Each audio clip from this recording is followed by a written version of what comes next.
There are specific language choices I chose to leave out because I knew my classmates would read my essay.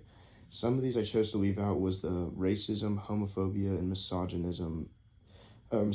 that is used by my Southern family. There's a lot of vulgarity in the way that that part of my family speaks, and I didn't want to go too deep into detail about that because I know how offensive my family can be. So I kind of stuck on the more friendly Southern side compared to my Austin family, which is very liberal.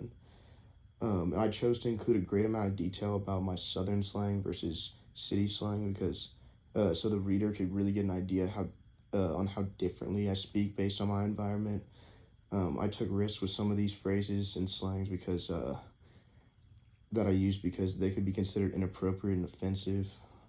I went into greater detail on pronunciation, and that was a risk because it's kind of hard to imagine for the reader unless they've heard these words spoken from like a Southern person or from a person from California or Austin, because it's kind of hard to explain it without going into great detail. But I feel like that risk kind of worked out. And it's a risk also because these words can be interpreted differently on paper. There can be some different interpretation.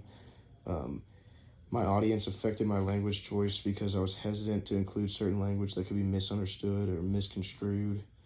And I took a risk including like talking about how adults in the South call their dads daddy. It's a risk because it's kind of embarrassing, and many people who haven't been to the rural South wouldn't understand. They'd call their dad or father, pa or something. But calling someone daddy has become somewhat of like a sexual thing now, and that also posed a risk because people could misunderstand how we use daddy in the South. The feedback I got from my classmate was to go into greater detail about the specific language I used and how it differentiates, don't just explain like we say ain't, go like into greater detail, go into talk about all the differences and how little differences in vowels, pronunciation and stuff, and like holding certain syllables longer and pronouncing something harder or softer can really change your accent based on where you are. And I also took a risk going into so much detail about Southern slang, but I think it paid off because I was able to explain it well. Another risk I took was talking about how in the South when it's raining and it's sunny at the same time, we say the devil's beating his wife, which is kind of like a joke because it's like it's sunny but it's raining, but also that could be like it could be offensive because that's a joke about domestic violence. And and then there's a few other ones, and I also I took a risk with using the word faggot and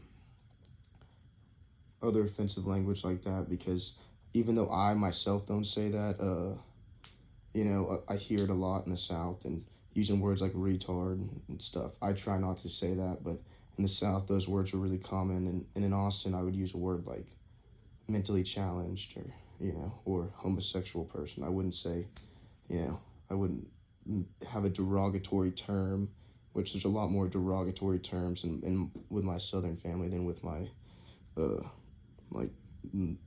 Northern family.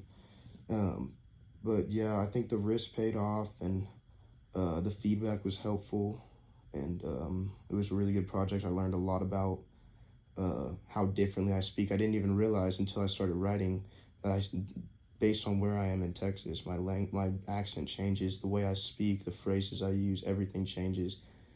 And yeah, that's about it. Thank you.